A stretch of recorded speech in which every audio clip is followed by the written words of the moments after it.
Assalamualaikum warahmatullahi wabarakatuh. Alhamdulillah, segala puji bagi Tuhan. Allah Maha Pengasih lagi Maha Penyayang. Dan sholawat serta salam kita panjatkan kepada Nabi kita Muhammad SAW, serta sahabat, keluarga, dan umatnya sampai akhir zaman. Kami dari kelompok kalkulator ajaib terlebih dahulu ingin memperkenalkan anggotanya, yaitu saya sendiri Muhammad Reza Palepi Arahap, lalu Rohima, serta Adinda Puan.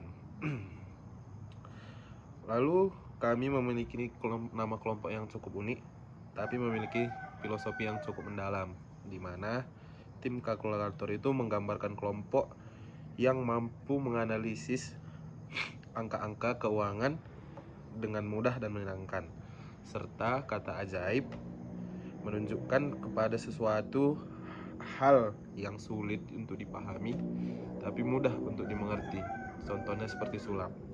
Tanpa membuang waktu, kami akan memaparkan materi kami, yaitu laporan keuangan PT Unilever dari tahun 2022 sampai 2023, yang mana akan dibacakan oleh saya sendiri.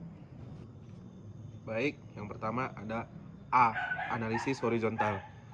1. Aset. Aset lancar. Kas ditambah setara kas tambah piutang tambah usaha tambah persediaan tambah aset lancar lainnya.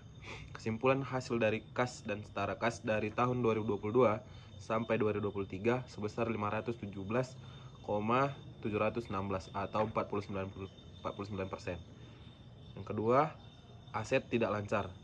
Aset tidak lancar lainnya yaitu total aset kurang aset lancar.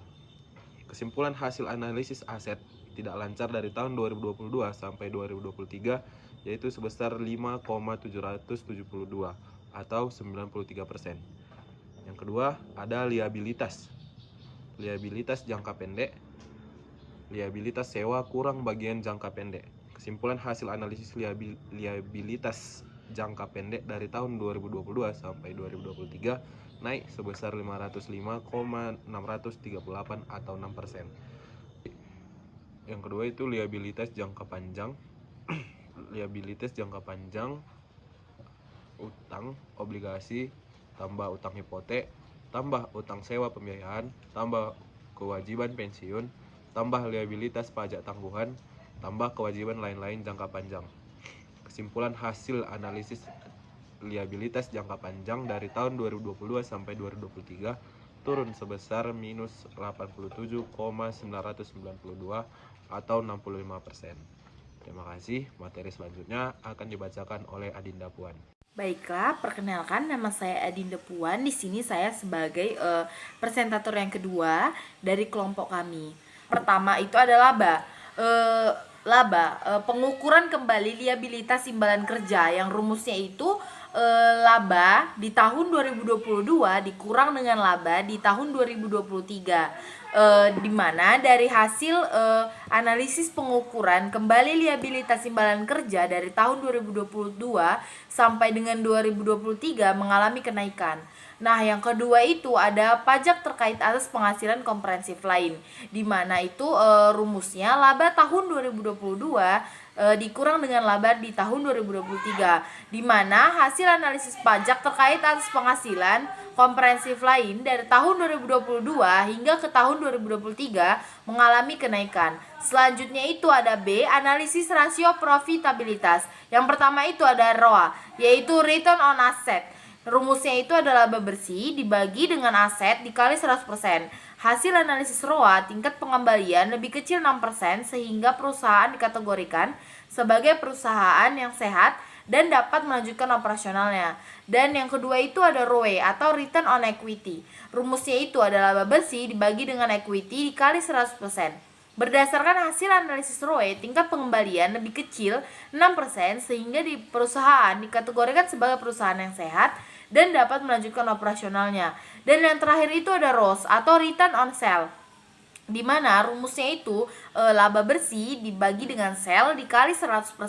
Berdasarkan hasil analisis ROS, tingkat pengembalian lebih kecil 6% sehingga perusahaan dikategorikan sebagai perusahaan yang sehat dan dapat melanjutkan operasionalnya. Nah, sekian yang dapat saya jelaskan. Baik, di sini yang ketiga yaitu analisis evaluasi kinerja atau benchmarking, yaitu analisis ini membandingkan kinerja keuangan PT Unilever dengan PT Indofood, yang dimana yang pertama itu perbandingan pendapatan, pertumbuhan, penjualan. Nah, jadi yang pertama itu adalah pendapatan dan pertumbuhan penjualan, yang dimana pada PT Unilever keunggulannya fokus pada produk kebutuhan rumah tangga dengan margin laba lebih tinggi. Sedangkan PT Indofood yaitu memiliki kontribusi pendapatan signifikan dari ekspor. Yang kedua itu ada perbandingan laba bersih dan keuntungan, yang dimana PT Unilever margin laba bersih lebih tinggi dibandingkan Indofood karena mencerminkan efisiensi dalam operasionalnya. Sedangkan PT Indofood margin laba bersihnya itu lebih rendah dibandingkan Unilever karena biaya operasional yang tinggi di sektor agribisnisnya. Nah, yang ketiga itu ada struktur modal, yang dimana PT Unilever keunggulannya terhadap struktur modal yaitu mampu memanfaatkan utang untuk menopang operasional dan investasi. Sedangkan PT Indofood yaitu risiko keuangan rendah dengan struktur pendanaan yang lebih stabil. Yang keempat itu ada likuiditas, yang dimana likuiditas ini di PT Unilever fokus lebih pada efisiensi penggunaan aset lancar. Sedangkan di PT Indofood keunggulannya likuiditas yang kuat untuk mendukung stabilitas operasionalnya.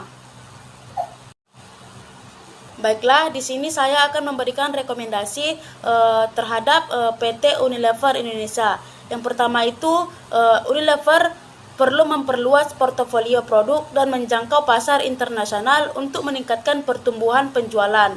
Yang kedua itu Unilever dapat meningkatkan efisiensi biaya operasional untuk mempertahankan laba bersih. Nah, yang ketiga itu Unilever perlu menurunkan ketergantungan pada utang dan meningkatkan pendanaan melalui ekuitas atau laba ditahan.